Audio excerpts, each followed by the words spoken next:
दिनै 52 बोसोरसालियाव जुथुम्मानि जोबथा सानमोन आरो बे गेवलां मेलाव प्राय 2 लाखनि बारा सुबुंफ्रा बेयाव जेथिं नायो बिथिंनो सुबुंनि बाना आरो बर' आइ आफा रायजो राजा बिथांमोना गोबां खस्थ' खालामनानै फुंबिलियाव ओंखारबोदों जानाय लोंनायनि बेबायदि थासारि मोनाखैब्लाबो बिथांमोना दुलाराय बर' फरायसा आफादनि बे जुथुम्मायाव देशनि नखर मन्त्रि मानगोनां अमित शाह बिथाङा बाहागो लागोनखौ मिथिनानै आसामनि गिबि मन्त्रि डक्टर हिमन्त बिश्व शर्मा बिथांखौ बाहागो लागोनखौ मिथिनानै जोंनि हांख्रायनाय आरो खावलायनाय बायदि बर' रायजो राजाजों लोगोसे गुबुन गुबुन हारि माहारिनि रायजो राजायाबो बेयाव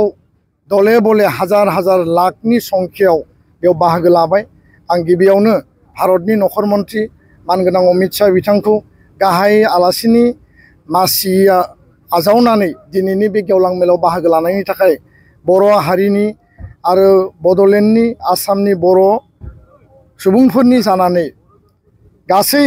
ओनसोलनि जानानै आं बिथांखौ गोसो गोरबोजों साबायखर बावदों। आसामनि गिबि मन्त्रि बिथांखौ आं साबायखर बावदों आरो गासै बाहागो लाफैनाय आइ आफा रायजो राजाया जि दुखु खस्थ' सहायनानै दिनैनि हाबाफारिखौ जाफुंसार होबाय बे थारैनो मोनसे जारिमिनारि जुथुम आरो बे 52 जि जुथुम्मानि गेजेरजों जारिमिनाव जोङो मोनसे अमर हांखोजों जोङो लिरबाय जे भारत उदांस्रिनि दिनैनि समसिम आरो दुलाराय बर' फरायसा आफाद 1967 मायथाइनि गायसननायनि उनाव दिनैनि बे 58 बोसोराव दुलाराय बर' फरायसा आफादनि जि अपेन सेसन जि गुबै आरो गाहाय हाबाफारि बेयाव देशनि नखर मन्त्रिया गाहाय आलासि महरै बाहागो लादों। बेनो गिबि आरो बियो जोंनि मोनसे जारिमिनारि चेप्टार। बिथांनि जिखिनि स्पिच दङमोन मोनफ्रोमबो स्पिचआ जोंनि गोसो गोरबोखौ जोबोद गोसोआव गोरबोआव जोंखौ फोनांदों आरो मोनफ्रोमबो खोथायानो हारि दानायनि हारि सिबिनायनि थाखाय ओंथि गोनां। बड'फानि मुङै थांनाय 1 दाननि सिगां बिथांखौ जों लोगो हमदोंमोन पार्लियामेन्ट हाउसआव आरो दुलाराय बर' फरायसा आफादा दाबि होदोंमोन जे बड'फानि मुङै फ्लाइअभार नङाबा लामानि मुं मोनसे गोदान दिल्लीयाव दोननांगौ। केपिटेल 140 कौटि थानाय भारत हादरनि बे जनसंख्यानि मोनसे राजथावनि बेयाव देश विदेशनि एम्बेसि दङ आरो देश विदेशनि मानसिफोरा बेयाव बाहागो फैयो। दा बेखायनो बड'फाया सोर बेखौ जोङो नेशनेल लेभेलाव लांनांगौ इन्टारनेशनेल लेभेलाव लांनांगौ आरो दिनै जोंनि दाबि बायदि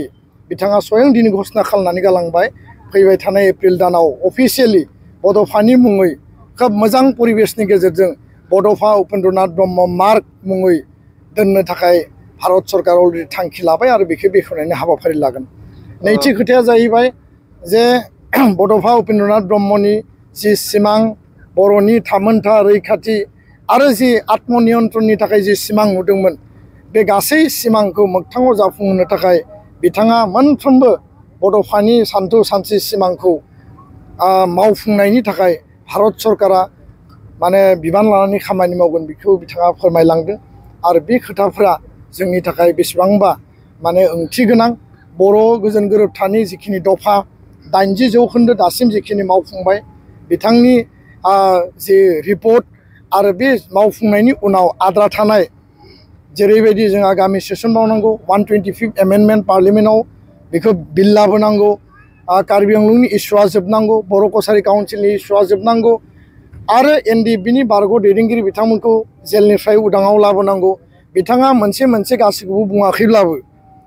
बे खोथाखौनो प्रमान खालायो जे फैबाय थानाय 2 बोसोरनि गेजेराव एकर्डनि मोनफ्रोमबो दफाखौ 100% मावफुंनानै बर' गोजोन गोरोबथानि जिखिनि कमिटमेन्ट बेखौ फुरा खालामगोन होननानै बिथाङा घोषणा खालामदों। बे खोथाया स्पष्ट जे दुलाराय बर' फरायसा आफादनि जोबथा थान्दै मेलाव जोङो माखासे रिजलिउसन एडप्ट खालायो। बेनि उनाव जोङो जि गोजाम आफाद दानि आथिखालनि बे आफादखौ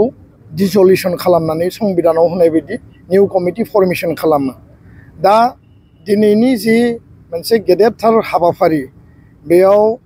बायदिसिना सिकिउरिटि एरेन्जमेन्ट बेयाव मानगोनां गाहाय आलासि नखर मन्त्रि बिथांखौ बरायनांगौ रायजो राजाखौ बेयाव मोजाङैनो मोजां गोबां गोजान गोजान जायगानिफ्राय जिल्लानिफ्राय बाहागो लाफैदों बिथांमोनखौ रिसिभ खालामनांगौ नखर मन्थ्रिखौ रिसिभ खालामनांगौ गोबां प्रट'कलनि खोथा दङ आरो बे गासै बिथिंखौ नोजोर होनानै जोंहा बर' बिमा गौथुमनि सायाव सावरायबावनांगौ दङमोन बर' पिपल क'अर्डिनेशन कमिटिनि सायाव सावरायनांगौ दङमोन बर' गोजोन गोरोबथानि माखासे रिपर्टखौ आङो मैया हाउसाव साबमिट खालामदों रिपर्ट आकारै खिन्थु बिनि सायाव जिल्ला आफादफोरनि अपिनियन बिथांमोननि माने जिखिनि सावरायनाय बे स्कपखौ जों होनो हायाखिसै 1टा बाजासिम सावरायनायनि उनाव जोङो नुबाय जे एनादार जोङो 3-4 घन्टा नांगोन आरो माने फुंबिलि सोरां जागोन फारसेथिं नखर मन्थ्रि बिथाङा फैगासिनो दङ गोबां जायगायाव गारि दैथायहरनाय जादों बे गारिफ्रा टाइमलि सहैयाखै रिपर्टफ्रा जोंनियाव फैबाय थादों गासै खोथाखौ नोजोर बोनानै जोङो 1 दाननि थाखाय नैबे लास्ट डेलिगेट सिटिंखौ जों एक्सटेनसन खालामदों आरो मोजां सम मोजां सान लानानै जों मैया डेलिगेट हाउसाव गासिबो डेलिगेटनिफ्राय सेंसन लादों मोनसे रेजोलिउसन ड्र खालामदों जे 1 मासनि गेजेराव जिखिनि सावरायबावनांगौ दङ अफिसियेल रेजोलिउसन जोङो ड्र खालामनांगौ दङ आरो गोजाम कमिटिखौ सिमफायनानै गोदान कमिटि दानायनि जे मोनसे हाबाफारि दङ बेखौ जोङो मावफुंगोन आरो दुलाराय बर' फरायसा आफादनि केबिनेट कमिटिया बबे जायगायाव बेखौ खुंगोन बिनि सायाव सिद्धान्त लागोन जोंनि लास्ट डेलिगेट सिटिंआ दतमा फोथाराव खुंनाय 52थि बोसोरसालिया जथुम्मानि मुङैनो जागोन बे फोथारनि मुङाबो थागोन जास्ट जायगाखौल' जोङो मोनसे परिबेस परिस्थितियाव नायनानै जोङो बेखौ खुंफुंगोन किन्तु गासिबो रेजोलिउसन बडि फर्मेशन आरो निउ बडि माने फर्मेशन माने गोजाम बडि डिजोल्यूशननि खामानिया एखे प्रसेस एखे परिकल्पनाजों 1 दाननि गेजेराव बियो मावफुंनाय जागोन गोजोन्थों।